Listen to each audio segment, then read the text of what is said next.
Smart biology class Jehanabad में सभी विद्यार्थियों को एक बार फिर से स्वागत है। पिछले टॉपिक में जो हम लोग पढ़े थे जनन के प्रकार, उसी का एक महत्वपूर्ण टॉपिक है जिसका नाम है अलैंगिक जनन। अलैंगिक जनन को हम लोग विस्तार पूर्वक पढ़ेंगे। अलैंगिक जनन है क्या चीज?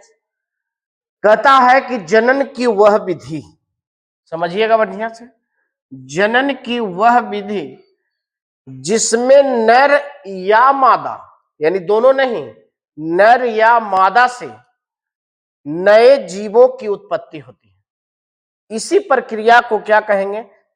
इसी प्रक्रिया को अलैंगिक जनन कहा जाता है। इसमें क्या होता है? युग्मक नहीं बनते हैं, यानी युग्मकों का संलयन नहीं होता है। युग्मक बनते ही नहीं है, इसलिए संलयन इसमें नहीं होता है। कहता है कि अधिकांशतः एक कोशिकीय जीवों में, क्या कह रहा है? अधिकांशतः एक कोशिकीय जीवों में कौन सा जनन होता है? वह जनन होता है अलैंगिक जनन।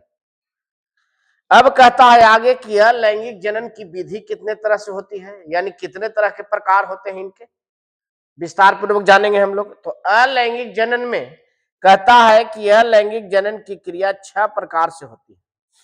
तो 6 प्रकार में कौन कौन है? पहला है विखंडन द्वारा, दूसरा क्या है? मुकुलन द्वारा, तीसरा क्या है? बीजाणु जनन द्वारा, चौथा क्या पढ़ेंगे? खंडन द्वारा, पांचवा क्या है? पुनरुद्ध भवन द्वारा, और छठा कायिक जनन द्वारा। ये किसके प्रकार हो गए? अलैंगिक जनन के प्रकार। फिर से इसको दोहराएंगे कि अलैंगिक जनन के प्रकार कौन कौन है। पहला विखंडन द्वारा अलैंगिक जनन, दूसरा होता है मुकुलन द्वारा अलैंगिक जनन, तीसरा होता है बीजाणु जनन द्वारा अलैंगिक जनन की क्रिया, चौथा होता है खंडन द्वारा अलैंगिक जनन की क्रिया, पांचवा पढ़ेंगे पुनरुद्ध भवन, और छठा है कायिक जनन द्वारा। ये सब प्रकार आप पढ़ेंगे अलैंगिक जनन। इसके बारे में भी थोड़ा हम विस्तार से बताते हैं। विखंडन द्वारा क्या होता है? जीवों का शरीर 2 या 2 से अधिक भागों में क्या होता है? विभाजित हो जाता है। मुकुलन में क्या है?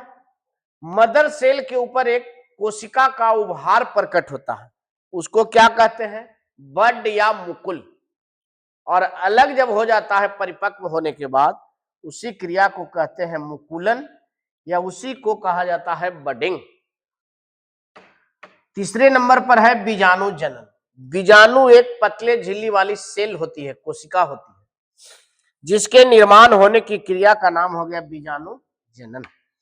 चौथा क्या है? खंडन। जीवों का शरीर को यदि हम खंडित करते हैं, छोटे छोटे टुकड़े में विभाजित कर देते हैं, तो प्रत्येक खंड से नया जीव उत्पन्न लेता है, उसी का नाम हो गया क्या चीज? खंडन द्वारा अलैंगिक जनन की क्रिया। अच्छे से समझ गए होंगे।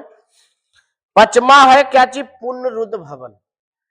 जीवों के शरीर का खास अंग, जैसे आप छिपकली को देखे होंगे, छिपकली का पुच्छ जब कट जाता है या नष्ट हो जाता है, तो फिर से वापस आ जाता है, यानी पुनः निर्माण हो जाता है।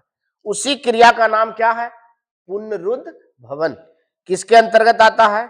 अलैंगिक जनन की क्रिया के अंतर्गत। और सबसे जो लास्ट है अलैंगिक जनन में, सभी विद्यार्थी को विस्तार पूर्वक बताएंगे कायिक जनन के बारे में। कायिक जनन अधिकांशतः पेड़ पौधों में पुष्प भाग को छोड़कर जड़, तना, पत्ती और कलिका से जो पौधे का निर्माण होती है, उसी क्रिया का नाम है कायिक जनन। इसको हम लोग नेक्स्ट वीडियो में देखेंगे। और अगला वीडियो संचालित होने से पहले सभी विद्यार्थी को सूचित कर देते हैं कि चैनल को सब्सक्राइब कर देंगे। और थैंक यू।